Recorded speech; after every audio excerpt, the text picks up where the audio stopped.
Your reptile has never once been happy to see you. It has no concept of missing you. It does not feel gratitude when you feed it, comfort when you hold it, or loyalty to you in any form. And yet right now, over 5 million Americans keep one as a pet. So what is actually going on inside that ancient brain? And does any of what you do even matter to it? The answer is more interesting than you think. Right now, millions of Americans share their homes with a reptile. Bearded dragons sitting on living room couches, ball pythons coiled up in college dorm rooms, leopard geckos watching their owners from behind glass. It is one of the fastest growing pet categories in the United States, and it makes sense. Reptiles are quiet, they do not shed fur, they do not need daily walks, and honestly, they are fascinating to watch. But here's the thing most new reptile owners do not realize until much later. The way your reptile experiences the world is so fundamentally different from how you experience it, that most of what you assume about your relationship with it is probably wrong. Not harmful, not cruel, just wrong. And once you understand how your reptile actually perceives reality, you become a much better keeper. That shift in understanding is also what separates owners whose animals merely survive from those whose animals genuinely thrive. Your reptile does not experience life the way you do. It does not process the world through emotion the way a dog does. It does not run toward you because it missed you. Its brain is built around survival, and survival only. Food, warmth, safety, threat. That is basically the whole list. Take vision. Many reptiles see colors you cannot see at all. Bearded dragons and many lizards can detect ultraviolet light. That means the spectrum of their world is literally wider than yours. On the other hand, most snakes have relatively poor eyesight and rely far more on heat sensing and tongue flicking to build a picture of their environment. When your ball python flicks its tongue in your direction, it is not being curious, it is collecting chemical data. It is reading you like a molecular signature. Then there is body temperature. Reptiles are ectothermic, which means they rely on their environment to regulate their body heat. This is not a flaw. It is a deeply sophisticated system. But it also means that when your reptile is cold, its brain is literally running slower.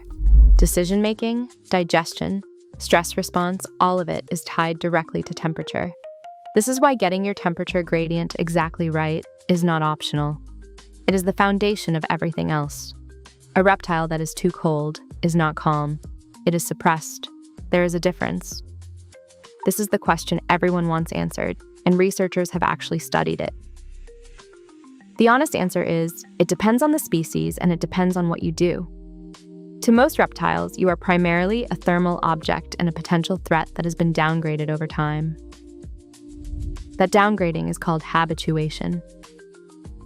When you first bring a bearded dragon home, its stress hormones spike every time you reach into the enclosure. Over weeks and months of calm, predictable handling, those stress hormones decrease. The animal is not bonding with you the way a dog bonds. It is learning that you are not dangerous. That sounds cold, but it is actually a real and meaningful shift. Some research suggests certain species, particularly bearded dragons, may go further than simple habituation.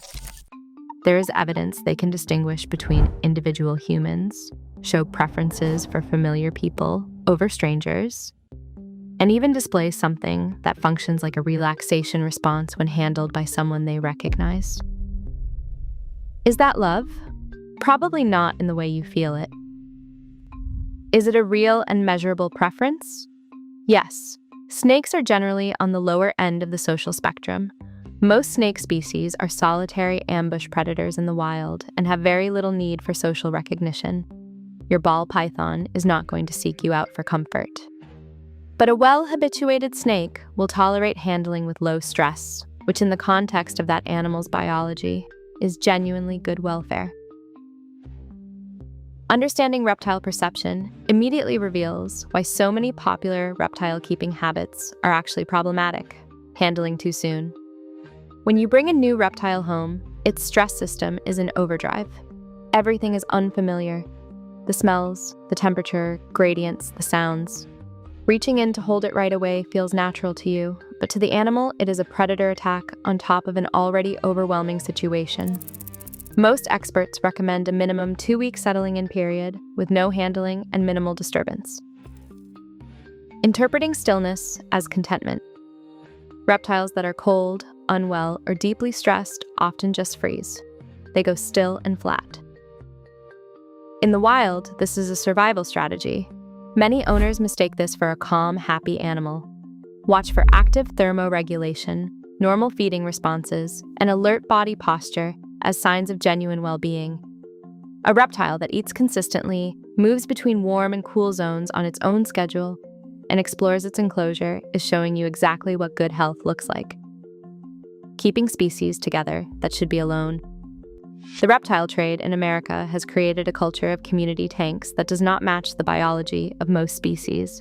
Leopard geckos, ball pythons, bearded dragons, none of these are naturally social.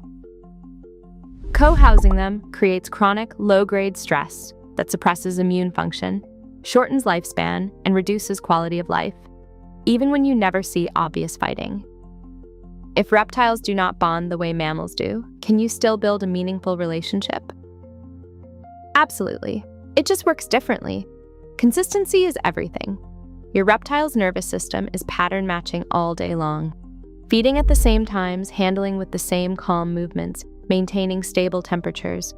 All of this builds a predictable world that reduces stress hormones over time. You are not earning love. You are earning the classification of safe.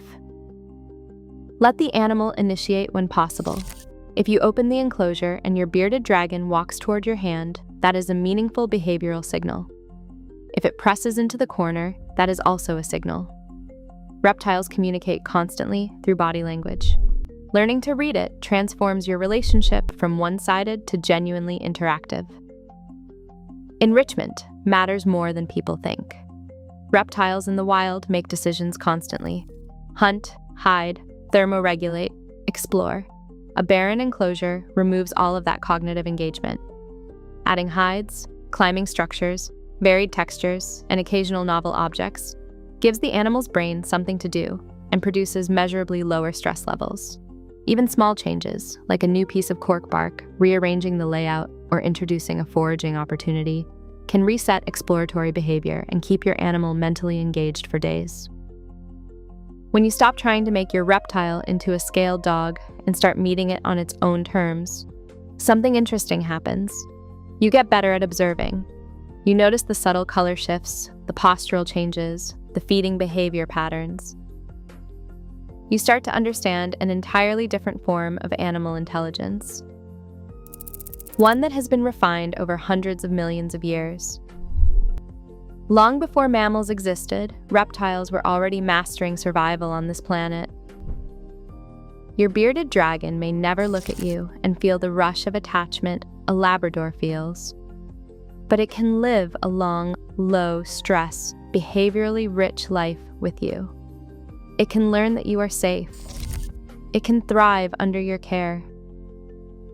In watching that happen, understanding the biology behind it, that is honestly one of the most rewarding things about keeping reptiles. If this changed how you think about your reptile, subscribe. There is a lot more where this came from. Drop your reptile species in the comments. See you in the next one.